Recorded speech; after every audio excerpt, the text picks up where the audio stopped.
Hello everyone, welcome to the student. इस बार technician बनना एएलपी की तुलना में क्यों आसान है, स्पेशली अगर मैं कहूँ आईटीआई के जितने भी लोग स्टूडेंट हैं उनके लिए ये कंपटीशन इस बार आसान क्यों होने वाला है, उसके बारे में हम इसमें डिस्कस करेंगे। सबसे पहले यहाँ पे ध्यान दीजिए कि जितनी भी वैकेंसी निकली है वो उतना ज़्यादा नहीं निकला है कि कंपटीशन एकदम जीरो रहेगा और आप बहुत आसानी से एग्ज़ाम निकाल पाएंगे। क्योंकि देखिए जितने भी कंपटीशन होते हैं उसमें जब सीट बहुत ज़्यादा रहती है तो पेपर आपको आसान लगता है और थोड़ा कम भी नंबर अगर आप लाते हैं तो आपका सिलेक्शन हो जाता है। अगर आपके पास रेलवे के प्रीवियस ईयर क्वेश्चन का कलेक्शन आपके पास नहीं है तो आप मैथमेटिक्स का सॉल्व पेपर जो किरण पब्लिकेशन का है 10,000 प्लस इसमें क्वेश्चन है, टाइप वाइज करके दिया हुआ है, तो ये आप मार्केट से ले सकते हैं, चाहे तो आप ऑनलाइन भी इसे खरीद सकते हैं। रीजनिंग का भी बुक है, सॉल्व पेपर है, प्रीवियस ईयर क्वेश्चन का कलेक्शन है, 8700 इसमें भी क्वेश्चन है। उसके बाद से अगर आप CBT 1 और CBT 2 के कुछ पेपर्स का कलेक्शन चाहते हैं जिसमें ट्रेड पेपर भी हो तो इसका भी अगर आप बुक खरीदना चाहते हैं तो आप किरण पब्लिकेशन का पहले और दूसरे स्टेज का पेपर 56 सेट्स यहाँ पे अवेलेबल है विथ ट्रेड, तो आप चाहे तो ऑनलाइन मार्केट से खरीद सकते हैं। ये हिंदी और इंग्लिश दोनों में अवेलेबल है। लेकिन इस बार वैकेंसी कम होने के नाते आपको क्यों आसान रहेगा टेक्नीशियन बनना एएलपी की तुलना में, जो लोग आईटीआई की हैं उनकी मैं बात कर रहा हूँ। देखिए एएलपी का जो एग्ज़ाम है सबके लिए ओपन वैकेंसी है, आईटीआई भी भर सकता है, बीटेक भर सकते हैं, डिप्लोमा सभी लोगों ने भरा हुआ है। लेकिन टेक्नीशियन में आप देखेंगे जो ग्रेड 1 का पेपर है उसमें डिप्लोमा और बीटेक ये सारे लोग उसमें एलिजिबल हैं, आईटीआई अगर आपने किया है तो वो भी उसमें एलिजिबल हैं। लेकिन जो ग्रेड 3 की बात हो रही है, ग्रेड 3 का, उसमें आईटीआई अगर आपने किया है तो वही लोग इसमें एलिजिबल हैं। अब चीज़ें आसान कहाँ से हो रही हैं वो आपके लिए लेकर के आ रहा है सिलेबस की वजह से ग्रेड 3 में एंट्री करना बहुत आसान हो गया है आईटीआई वालों के लिए। अब यहाँ पे चीज़ें आसान कब होंगी, जब देखिए एएलपी का पेपर अलग हो रहा है और टेक्नीशियन का पेपर अलग हो रहा है। अब जब आप सिलेबस देखने जाएंगे तो दोनों के सिलेबस में बहुत ज़्यादा चेंजेस देखने को मिलेगा आपको। सबसे बड़ा जो चेंज है वो बेसिक साइंस एंड इंजीनियरिंग का है और ये बहुत बड़ा रोल प्ले करता है आपके सिलेक्शन में को लेकर के, और सबसे ज़्यादा वेटेज भी है आपका CBT 2 के पेपर में ये। तो जितने भी लोग आईटीआई किए हुए हैं अगर वो लोग किसी कारण से मान लीजिए CBT 1 पेपर अगर उनका अच्छा नहीं होता है और CBT 2 पेपर भी अगर आपका होता है और उतना अच्छा नहीं होता है तो आप लोग तुरंत लग जाइएगा टेक्नीशियन के पेपर की तैयारी करने के लिए। अब टेक्नीशियन में क्या है कि देखिए ग्रेड 1 में जो सीट है बहुत कम है। किसी भी जोन में अगर आप जाएंगे तो अपने जोन में देखेंगे ग्रेड 1 में बहुत ही कम सीट है, तो उस सीट के लिए सिलेबस भी आपको एएलपी की तरह ही देखने को मिलेगा क्योंकि उसमें भी बेसिक साइंस एंड इंजीनियरिंग है। और इसकी जो सिलेबस है ग्रेड 1 में उसमें आप देखेंगे इलेक्ट्रॉनिक्स के भी सब्जेक्ट आपको उसमें देखने को मिलेगा और सिग्नल से रिलेटेड जो सब्जेक्ट हैं, जो टॉपिक हैं, वो आपको देखने को मिलेगा। तो ये यहाँ पे सिलेबस क्या हो गया, बहुत ज़्यादा बड़ा हो जा रहा है। लेकिन जब आईटीआई आपने किया हुआ है तो ग्रेड 3 का जो सिलेबस है आपको देखने को उसमें बेसिक साइंस एंड इंजीनियरिंग नहीं है और सिर्फ आपको इसमें बेसिक साइंस पढ़ना है जो आप CBT 1 के लिए पढ़ रहे थे एएलपी के लिए।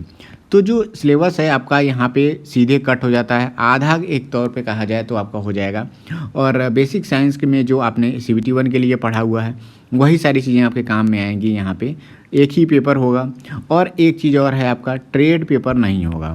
तो ट्रेड पेपर जब आपका हट जा रहा है तो आपके लिए सिलेबस बहुत ही छोटा हो जा रहा है। हालांकि सीट तो कम है, कंपटीशन तो उसी तरह का रहने वाला है। बाकी बीटेक डिप्लोमा ये तो पहले भी नहीं रहते थे आपकी सीट के लिए, लेकिन सिलेबस कम होने के कारण जब आपका सिलेबस लिमिटेड हो जाएगा तो वहाँ पे चीज़ें आसान हो जाएंगी आपके पढ़ने के लिए।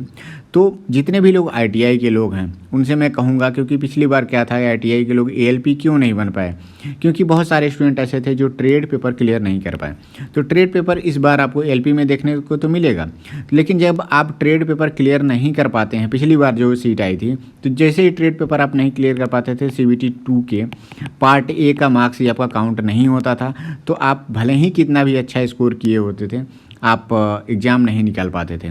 लेकिन इस बार ट्रेड पेपर अगर आपका हट गया है तो आपको एक ही पेपर देना है टेक्नीशियन में। तो पिछली बार की तुलना में ये चीज़ें आसान हैं कि ट्रेड पेपर का जो मेहनत आप कर रहे थे वो पार्ट ए के पेपरों में आप मेहनत कर करके आप आसानी से निकाल सकते हैं। मतलब देखिए पेपर तो एक ही होने वाला है जो टेक्नीशियन का होगा, लेकिन सिलेबस भी आपका उसमें बता दिया गया है कि किस पोर्शन से क्या चीज़ें आएंगी, कितना नंबर क्वेश्चन रहेगा।